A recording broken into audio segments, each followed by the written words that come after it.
안녕하세요. 이보람 변호사입니다.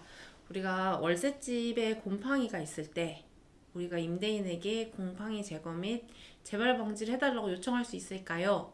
네. 본 글은 이제 요청할 수 있다라는 입장에서 쓰여진 글이에요. 근데 이제 경우에 따라서 아닐 수도 있지만 이제 어떤 경우에 요청할 수 있고 요청할 경우에는 어떠한 이야기까지 할 수 있는지를 본 영상을 보고 나면 이해하실 수 있을 겁니다. 네, 이제 우리가 입주하자마자 근데 뭐 채 3개월이 지나지도 않았고 뭐 환기를 안 시켰던 게 아닌데 그 도배지 뒤에 아니면 페인트질 뒤에 있던 곰팡이가 대거 올라와서 당황스러운 사람들이 종종 있으신 것 같아요. 저 또한 그랬고요. 그래서 어느 날 내가 어떤 환기를 안 시키는 등의 잘못이 없었음에도 불구하고 내가 사는 집에 곰팡이가 그득하다면 그 집을 빨리 떠나고 싶겠죠. 그래서 그러한 때 우리가 임대인한테 곰팡이를 제거해주고 그거에 대해서 예방을 해달라라는 거를 요청을 드릴 때 이런 법리를 알고 있으면 조금 더 쉬우실 것 같아서 이제 얘기 드립니다. 곰팡이 핀 집, 수소나무 누구에게 있을까요? 라는 소제목으로 이제 시작해 보겠습니다. 월세집에 곰팡이가 생겼어요. 그러면 우리가 나한테 어떤 권리가 있냐라고 했을 때 제일 먼저 계약서를 보시고 이제 그 다음에 법정을 봐야 돼요.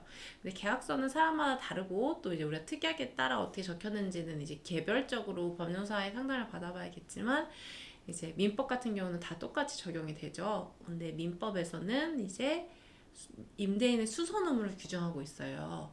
그 수선 의무에 곰팡이 같은 뭐 이런 건물의 하자도 포함이 될 수 있습니다. 그래서 우리가 임대인의 그 민법상 수선 의무를 한번 보면 임대인은 그 집주인은 그 집을 세입자에게 넘겨주고 이 임대차 계약이 계속되는 동안에는 세입자가 그 집을 계속 제대로 사용하고 그런 수익을 낼 수 있는 상태를 잘 유지해줄 의무를 부담한다라고 해요. 그러면 여기서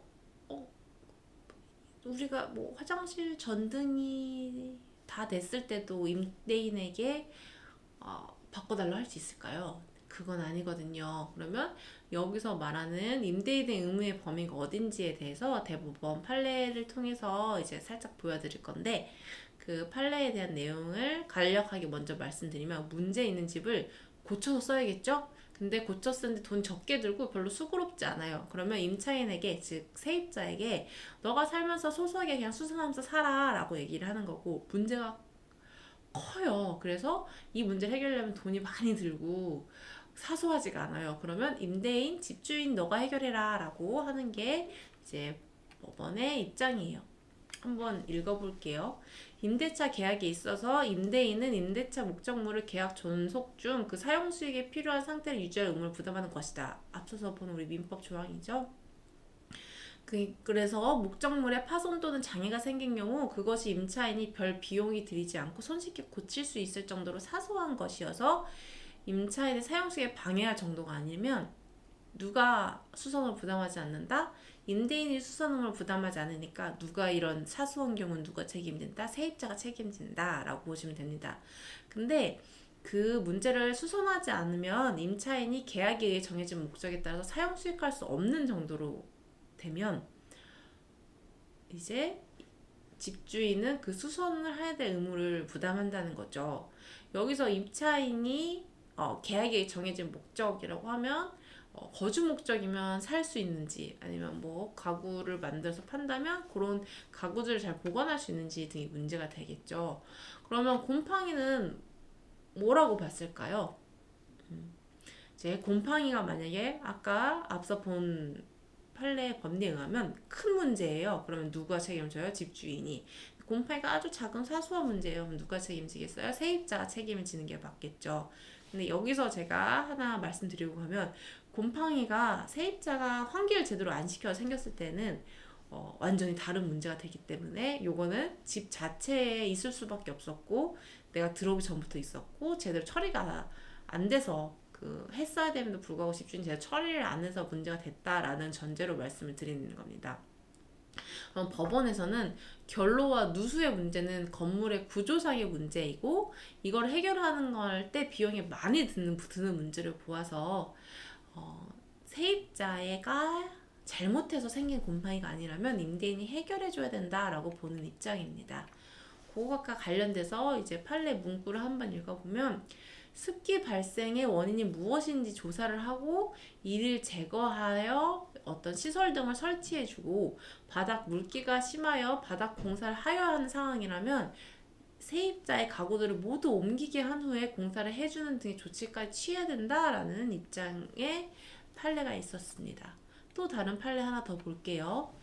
주거용 건물인 부동산의 결로 때문에 곰팡이가 생겼어요. 그럼 그 곰팡이 때문에 악취로 원고가 그러니까 세입자가 그 집에 살기 힘든 상황이고 또 그 곰팡이를 수선하는데 상당한 기간이 들어갈 것이 된다면 요거는 임대차 계약을 해지한다고 통지를 해도 이게 그 해지가 일방적으로 된 표시라 하더라도 적법하게 해지를 인정했습니다.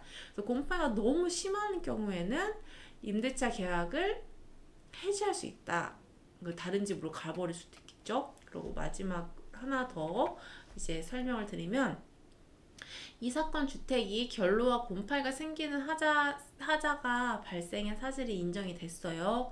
그러면 이런 같은 하자는 임차인이 주택을 주거용으로 사용하는데 제한이 있다라고 보시면 돼요. 그런데 이런 장애는 뭐다? 손쉽게 제거할 수 있는 사소한 게 아니다. 그럼 누가 책임진다? 임대인이 책임진다. 근데 만약에 임대인이 수선음을 하지 않았어요. 그래서 그걸로 인해서 또 다른 손해가 발생할 수 있겠죠. 그럴 때는 세입자한테 손해를 배상한다라고 해요. 그래서 요 판례 같은 경우는 이제 구체적으로 뒷부분에 가면 이제 집주인 보고 너가 곰팡이를 제대로 처리해줬었는데 안 처리해줘서 임차인이 보일러 수리비나 이사 비용이나 중개 수수료나 병원 치료비 심지어는 정신적 손해배상의 위자료까지가 인정된 사례였어요. 그래서 이러한 것들을 말씀을 드리면서 집주인분한테 잘 그 곰팡이를 해결해 달라고 부탁을 드리고 그것에 대한 피드백으로 이제 더 이상 이런 곰팡이의 문제가 발생하지 않도록 집을 잘 보존하는 것도 굉장히 좋은 방법이라고 생각합니다. 사실 이것과 관련돼서 제가 한 2건 정도를 이제 중개사님들한테 이제 말씀을 드려가지고 임차인 분들, 그러니까 즉 세입자분들한테 좋게 잘 끝낸 사례들이 있습니다. 그래서 이 아예 초반에 그냥 변호사가 껴버리니까 되게 쉽게 끝나더라고요. 원래 내용 증명으로 보내려고 썼던 그 글들도 그냥 내용 증명을 보내지 않고 그냥 바로 이제 드려도 이제 좀 잘 문제가 해결될 수 있었어가지고 요 월세집 곰팡이 문제 같은 경우는 이제 저한테 문의 주시면 제가 좀 컨설팅을 해드릴 수 있을 것 같습니다. 근데 이제 개인적으로는 이제 이거를 법적으로까지 해결하기 전에 이제 임대인 분들이랑 잘 이야기가 되어서 집도 잘 보수하고 이제 더 이상 곰팡이가 생기지도 않고 재발도 안 되는 그런 집이라면 어렵게 구하신 집일 텐데 좀 더 안락하게 잘 사실 수 있었으면 좋겠습니다. 감사합니다. 이보람 변호사였습니다.